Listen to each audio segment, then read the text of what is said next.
If you've ever been the family punchline while secretly keeping everyone afloat, hit that like button and subscribe right now. You're not going to want to miss what happened next. My sister Vanessa had always been good at presentations. Even as kids, she could sell anything: Girl Scout cookies, school fundraisers, elaborate lies about why her homework wasn't done. At 34, she turned that skill into what she called a career: Director of Strategic Growth at Hartwell Industries, our family's supposed legacy company. I say supposed because the truth was more complicated than the story she told at cocktail parties. I was standing in the hallway outside the executive conference room at Hartwell's Boston headquarters, watching through the glass walls as Vanessa arranged leather portfolios at each seat. The quarterly shareholder meeting was starting in 20 minutes. Inside, I could see Mom adjusting the floral centerpiece, because apparently a business meeting needed decorative touches, while Dad stood at the head of the table reviewing notes. The company my grandfather had founded in 1987 as a mid-sized industrial parts manufacturer had evolved over 3 decades. Or more accurately, it had struggled, pivoted badly, recovered partially, then struggled again. The Hartwell name still carried weight in New England manufacturing circles, but the reality behind that name was significantly less impressive than the mahogany-paneled conference room suggested. Vanessa spotted me through the glass and walked to the door, opening it just wide enough to speak through the gap. Her smile was the same one she'd used to exclude me from birthday parties when we were 12 and 9. "Jordan," she said pleasantly. "The meeting's starting soon. This is for family shareholders only." I'd been expecting something like this, but the casual dismissal still stung. "I'm aware of the schedule. I have the agenda." "Right, but..." She glanced back at Mom, who was watching us with sharp eyes. "This is a serious business meeting. We're discussing major strategic decisions about Hartwell's future. It's not really appropriate for me," I supplied. "For people who aren't actively involved in the company's operations," she corrected smoothly.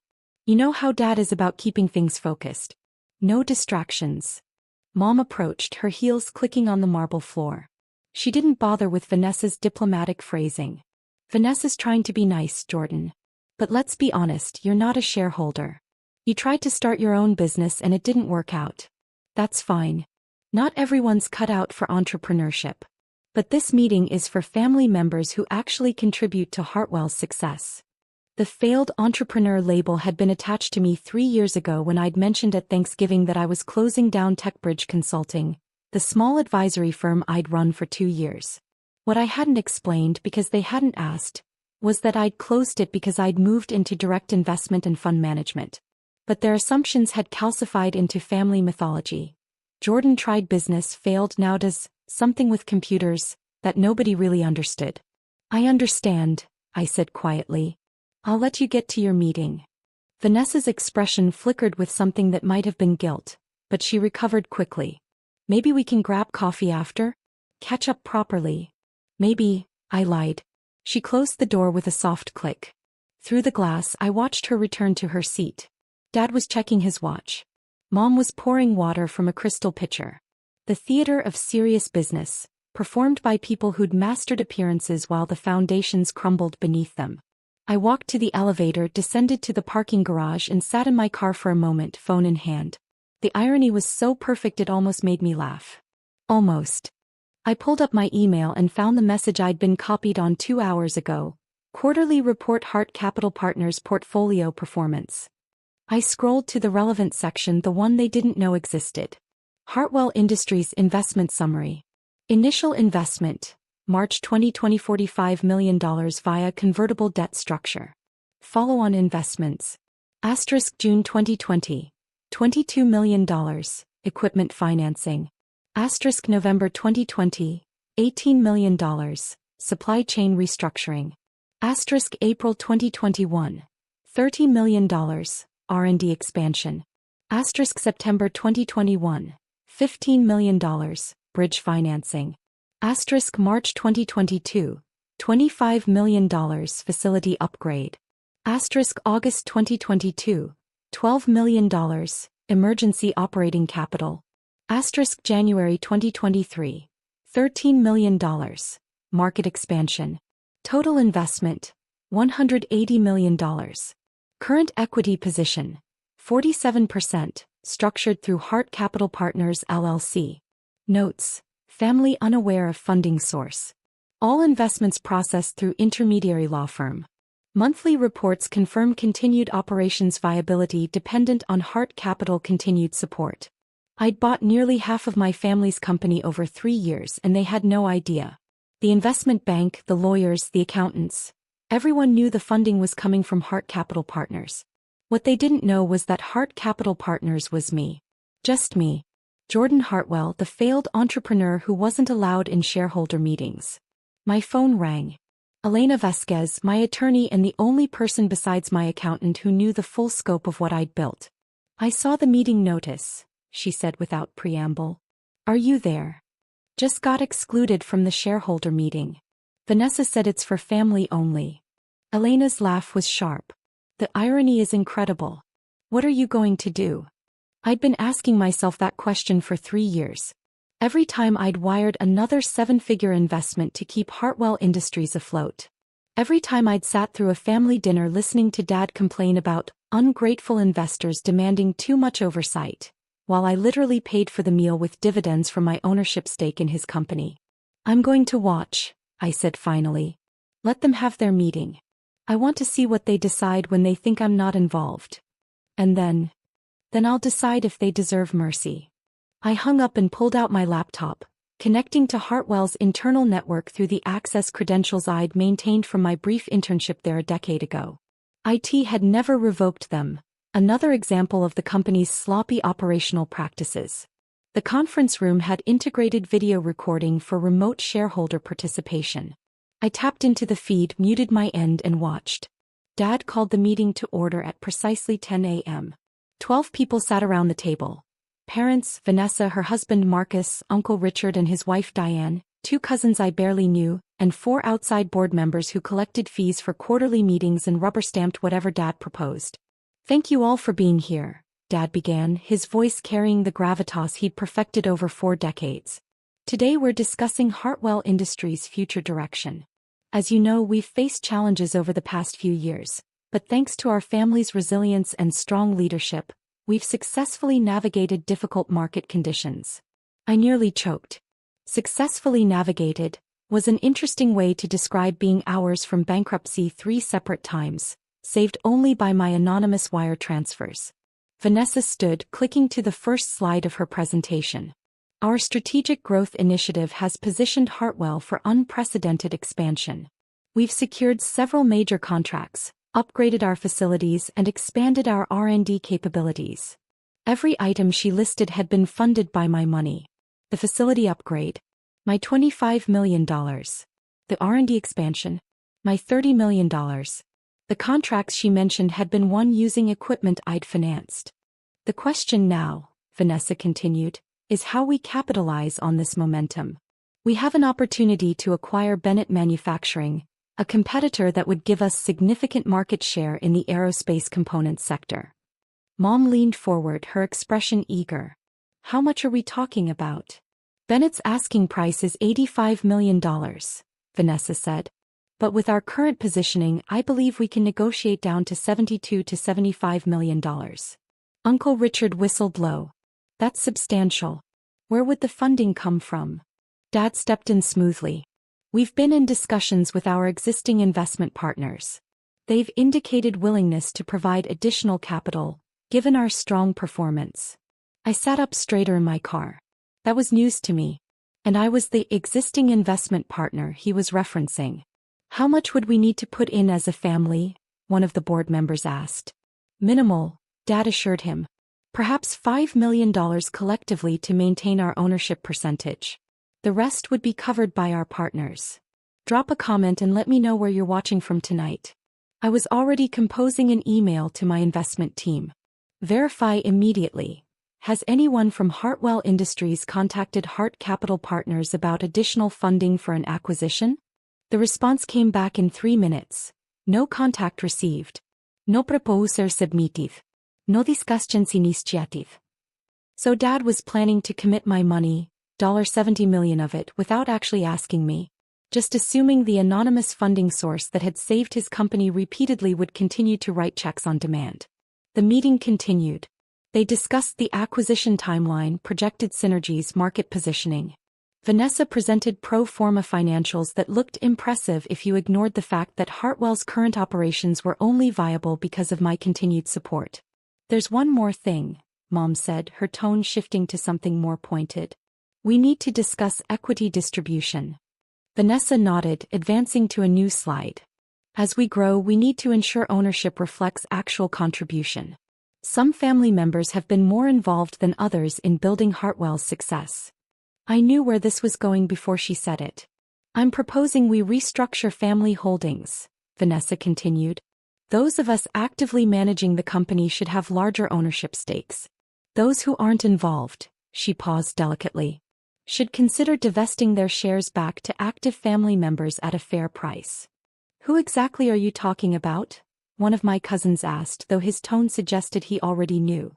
Jordan holds a small stake from Grandpa's estate, Vanessa said, as if I weren't her sister but some distant relation.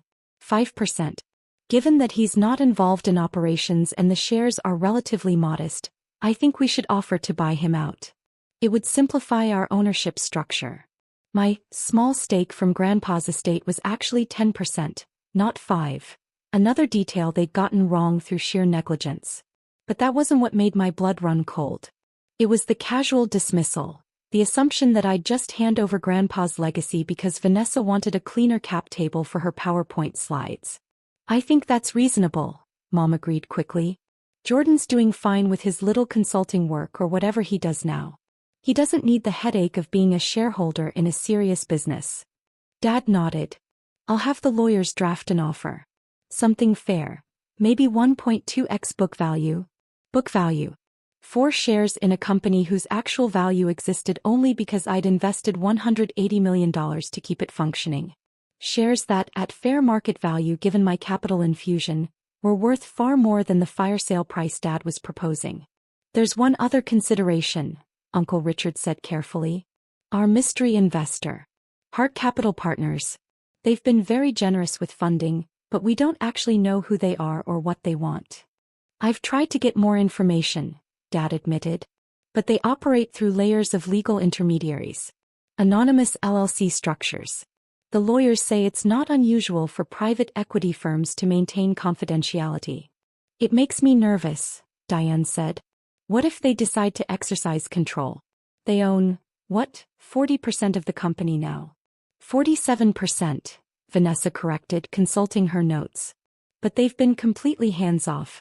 No board seat requests, no operational interference, minimal reporting requirements. Honestly, they're the ideal investor. Money with no strings. Marcus, Vanessa's husband, spoke up. He worked in private equity, which made his next statement particularly rich. That's actually unusual. Most investors at that level want significant control. The fact that they don't suggests either they're incredibly patient or they're planning something we haven't seen yet. Should we be concerned? Mom asked. I think we should be proactive, Marcus said. Before we move forward with the Bennett acquisition, we should try to get better terms from Hart Capital. Maybe even negotiate a buyback of some of their equity. Lock in majority family control before they wake up and realize what they own. I was taking notes now, documenting every word. My lawyer was going to love this. The meeting wrapped up with Dad assigning action items. Vanessa would lead the Bennett acquisition due diligence. Marcus would develop strategy for negotiating with Hart Capital, and the lawyers would draft the buyout offer for my shares. As people filed out of the conference room, I heard Vanessa say to Mom, Jordan's going to be upset about the buyout offer. You know how he gets about Grandpa's legacy. He'll get over it, Mom replied dismissively. It's not like he built anything himself. Some people are doers, some people are support staff. Jordan should accept his role. I closed the laptop and sat in the dark parking garage, my hands shaking. Not with hurt. I'd moved past being hurt by their dismissal years ago. No, this was rage. Cold, calculated rage at the sheer audacity of people planning to strip away shares given to me by the one family member who'd believed in me, all while spending my money and planning to commit millions more without my knowledge. They wanted to negotiate with Hart Capital Partners? Perfect. I'd give them a negotiation they'd never forget. I drove to my office in Cambridge, a modest suite in a building I owned through one of my property LLCs. My team was small but exceptional. 3 analysts, 2 lawyers and my CFO David Chin, who'd been with me since I'd started building my investment portfolio 5 years ago. Conference room now, I said, walking past their desks. We need to discuss Hartwell Industries. 10 minutes later, I'd briefed them on the morning's meeting. David's expression grew darker with each detail. They want to commit your $70 million without asking and buy out your legacy shares for pennies? He said flatly. That's beyond arrogant. That's actionable. Elena, patched in via video call, nodded agreement. The good news is you have complete control here. You own 47% of the company through Hart Capital, plus your 10% legacy shares. That's 57% total. You're the majority owner. They don't know that yet, I said. The legacy shares are in my name, but they've been so dismissive they haven't bothered to check current registration. And they still think Hart Capital is some mystery entity. So what's your play? David asked. I'd been formulating it since I'd left the parking garage. They want a meeting with Hart Capital Partners to discuss the acquisition funding and potential equity buyback. Let's give them exactly what they asked for. Hit that subscribe button if you've ever had to prove yourself to people who should have believed in you from the start, because what happened next was perfect. The meeting invitation went out 3 days later, through the same law firm that had been handling all Hart Capital communications with Hartwell Industries. The email was professional, formal, and deliberately vague. Hart Capital Partners acknowledges receipt of Hartwell Industries' request for expanded investment discussion. Principal investors will attend meeting at Hartwell headquarters November 15, 2 p.m. Please ensure all shareholders of record present for comprehensive discussion. Dad called me that afternoon, his voice strained with artificial warmth. Jordan, we're having an important investor meeting next Tuesday. Family shareholders should be there. I know we haven't always included you in these things, but this one's critical. What's it about? I asked, keeping my tone neutral. Our primary investor wants to meet face to face. We need to present a united family front. Can you be there? I'll make it work, I said. Good. And Jordan, he paused. Wear a suit, okay? First impressions matter. I hung up before I said something I'd regret. The next week moved slowly. I prepped my team on exactly how the reveal would unfold. Elena drafted documentation. David prepared financial summaries. I rehearsed staying calm, professional, unmoved by whatever reactions came. On Tuesday morning, I dressed in my best Tom Ford suit, charcoal gray, subtle pinstripe, the one I wore for major negotiations. I arrived at Hartwell Industries at 1:45 p.m. and went straight to the conference room. The setup was almost comical in its transparency. Dad at the head of the table, Vanessa to his right with presentation materials ready. Mom had positioned herself near the door, presumably to greet the mystery investors when they arrived. Uncle Richard, Diane, Marcus, and the board members filled out the rest of the seats. They'd left 2 empty chairs at the opposite end of the table from Dad, positions of supplication, where the investors would sit looking up the table at the Hartwell family's united front. I took one of those empty chairs. Jordan, not there, Mom said quickly. Those are for the investors. I'm aware, I replied, pulling out my laptop and a leather portfolio I'd had custom made for this occasion. Hart Capital Partners embossed in gold on the front. Vanessa frowned. What are you doing? The meeting starts in. The conference room door opened. Elena walked in, followed by David and 2 of my analysts. All in business formal, all carrying matching portfolios. Good afternoon, Elena said professionally. Thank you for accommodating this meeting. I'm Elena Vasquez, General Counsel for Hart Capital Partners. This is David Chin, Chief Financial Officer, and our investment analysis team. The confusion in the room was palpable. Dad stood halfway up, looking between Elena and me. I don't understand. Where's the principal investor? I supplied, standing and extending my hand across the table to Dad. Right here. Jordan Hartwell, founder and managing partner of Hart Capital Partners, LLC. The silence that followed could have been cut with a knife. Vanessa recovered first. That's not funny, Jordan. This is a serious business meeting. I'm entirely serious, I said calmly.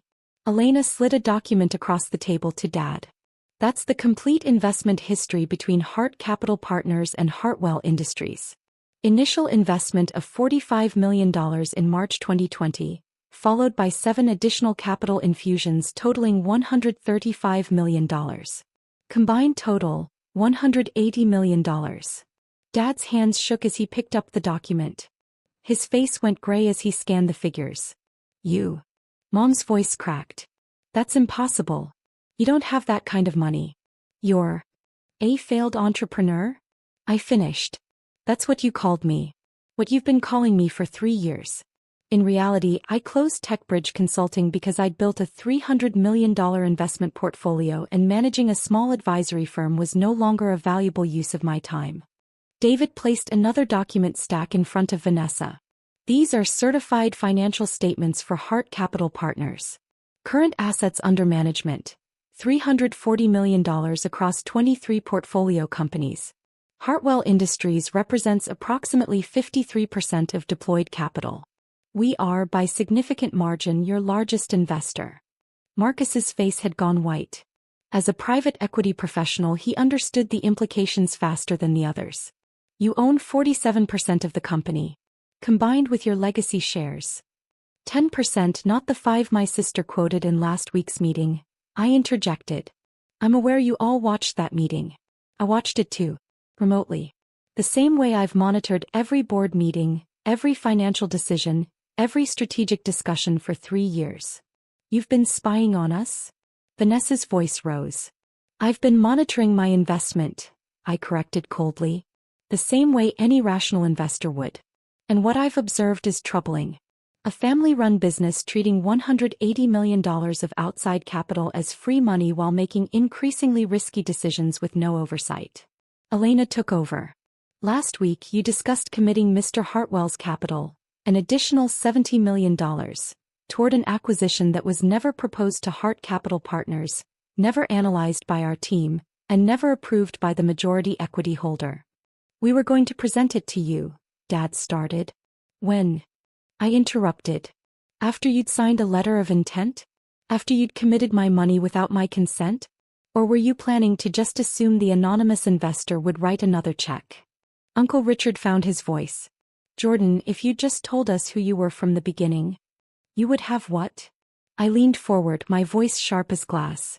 Treated me with respect? Included me in decisions?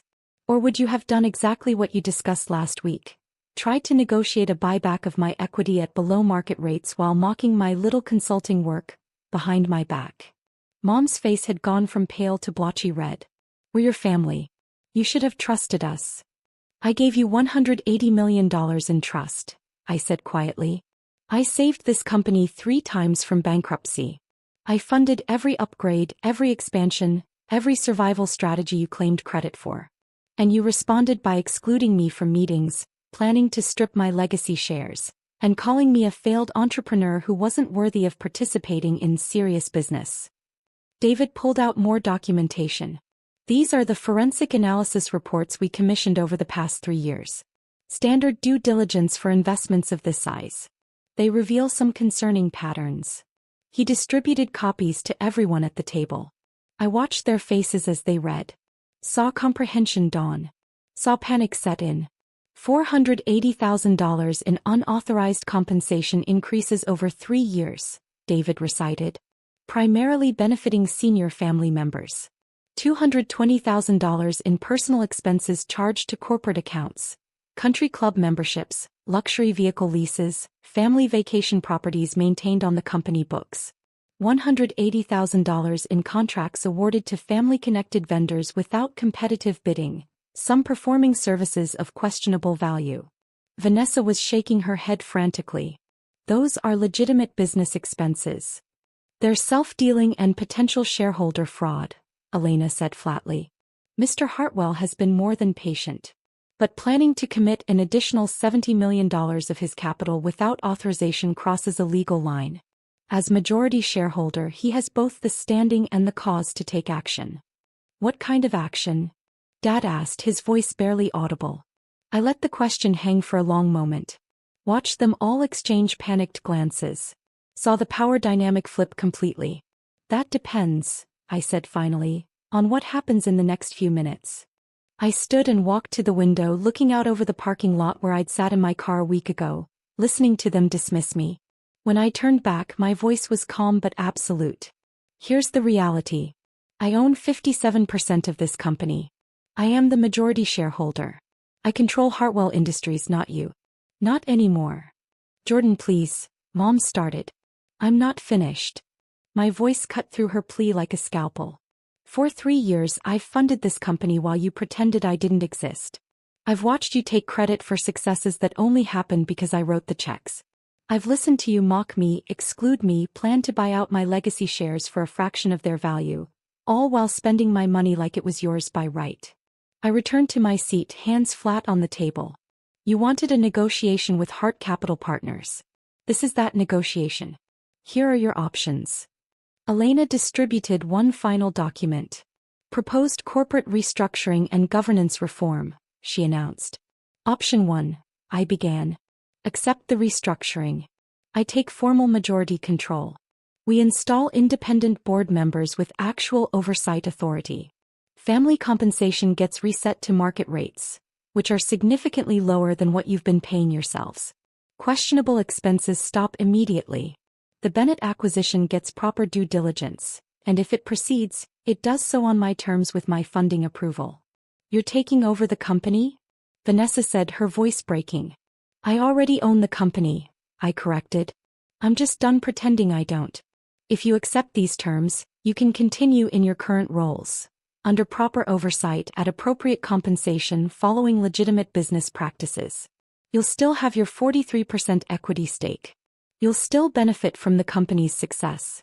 But you'll no longer control decisions you're not qualified to make. And option 2? Uncle Richard asked quietly. I force a sale of the company to a third party. As majority shareholder, I can do that. You'll get fair market value for your shares, which is significantly less than you think, given the company's actual condition without my ongoing support. I'll likely take a loss on my investment, but I can afford it. You'll lose Grandpa's legacy, your jobs, your executive compensation, and any future equity appreciation. Hartwell Industries will cease to be a family business. It'll just be another acquisition on someone's portfolio. The room was silent except for someone's ragged breathing. I think it was Mom. Or option 3, I continued. I withdraw all support immediately. Stop funding operations. Call in the convertible debt, which becomes payable in full within 90 days per the terms you never actually read when you were desperate for my money. Force bankruptcy. You lose everything. I might recover 30 cents on the dollar as a secured creditor. You recover nothing. Dad's voice was hollow. You wouldn't destroy Grandpa's company.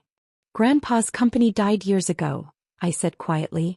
What exists now is the company I rebuilt with $180 million in 3 years of thankless work. The company you were planning to raid for another $70 million while buying out my shares and calling me a failure. Don't talk to me about what I would or wouldn't do to protect Grandpa's legacy. You've already done worse. Marcus spoke up, his private equity experience giving him clarity the others lacked. The first option. The restructuring. You'd let us stay. On merit, I confirmed. Vanessa is actually good at strategic positioning when she's not embezzling through creative accounting. Uncle Richard knows manufacturing operations. Dad understands client relationships. If you can perform your jobs competently under proper oversight, you keep them. But the nepotism, the self-dealing, the entitled spending, all of that ends today.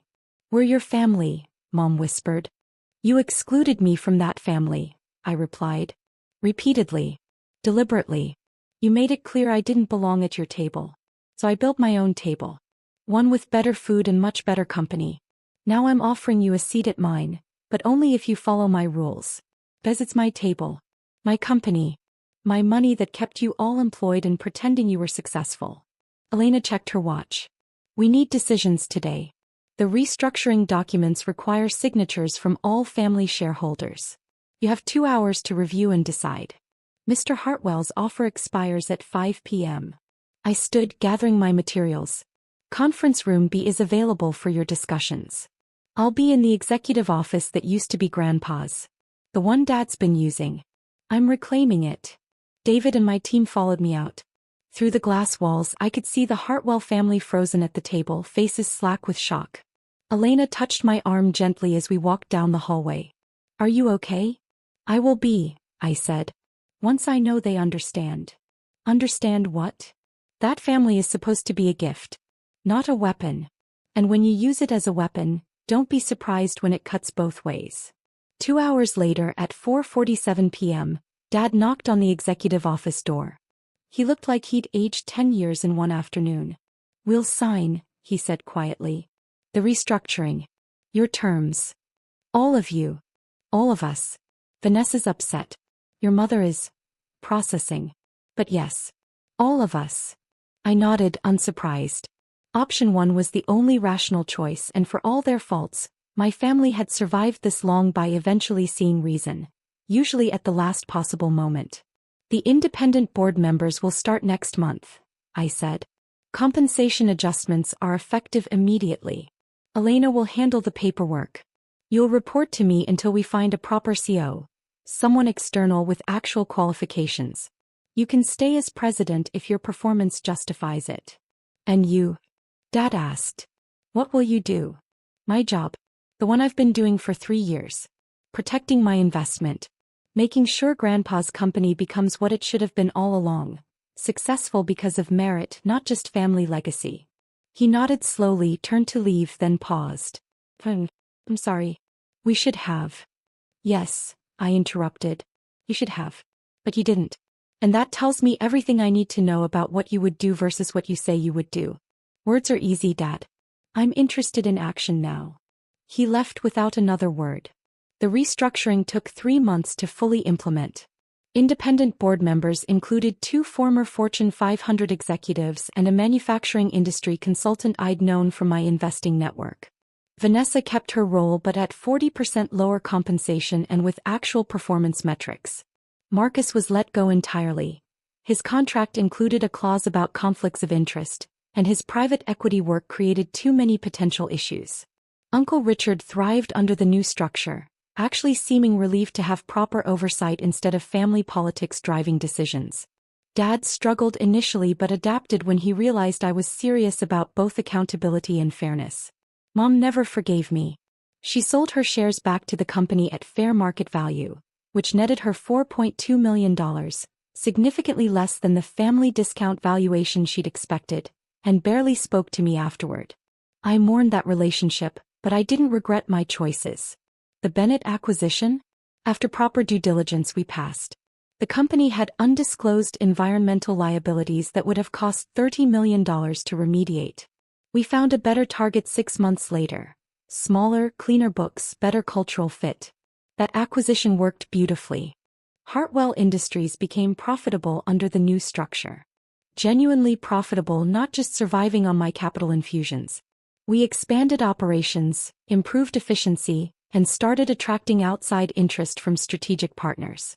2 years after the restructuring, the company valuation had increased 300%. My 57% stake was worth more than my entire original investment. I built an office in Cambridge for Hart Capital Partners, hired 10 more employees, and expanded into new investment sectors. The Hartwell success story, the turnaround, not the family drama, became a case study I used to attract other portfolio companies. Vanessa and I achieved something like détente. We worked together professionally, maintained boundaries personally. She never apologized, not explicitly, but she stopped treating me like I was invisible. That was enough. Grandpa had left me those shares because he'd seen something in me that the rest of the family had missed. He'd known I'd need them someday, known the family would eventually reveal their true nature. The note he'd left with the stock certificates had been simple. Use these wisely. Build something real. I had. Not despite my family's dismissal, but because of it. Every time they'd excluded me, I'd built something they couldn't control. Every time they'd called me a failure, I'd made decisions that proved them wrong. Every time they'd underestimated me, I'd quietly moved 10 steps ahead. The family dynamic settled into a new normal over the years. Holiday dinners remained awkward but functional. Dad and I developed a working relationship based on mutual respect rather than assumed hierarchy. Vanessa's children called me Aunt Jordan, and knew me as the CEO who'd saved their inheritance, not the scapegoat their mother had once dismissed. But I never forgot what they'd said in that conference room, planning to strip away my legacy while spending my money. Never forgot being blocked from my own shareholder meeting. Never forgot being called a failed entrepreneur by people whose success existed only because I'd funded it. Some things you forgive. Some things you just file away as lessons about who people really are when they think you can't fight back. I framed the first stock certificate Grandpa had given me and hung it in my office, next to a photo of him at the original Hartwell factory floor in 1987. Below it I added a small plaque with a quote I'd written: "Success isn't about proving people wrong. It's about building something so undeniable that they have to acknowledge what was always true." If you've ever had to walk away from being underestimated and just let your results speak for themselves, tell me your story in the comments. What would you have done? Sometimes the best revenge isn't destruction. It's just becoming exactly who you were meant to be, with or without their permission.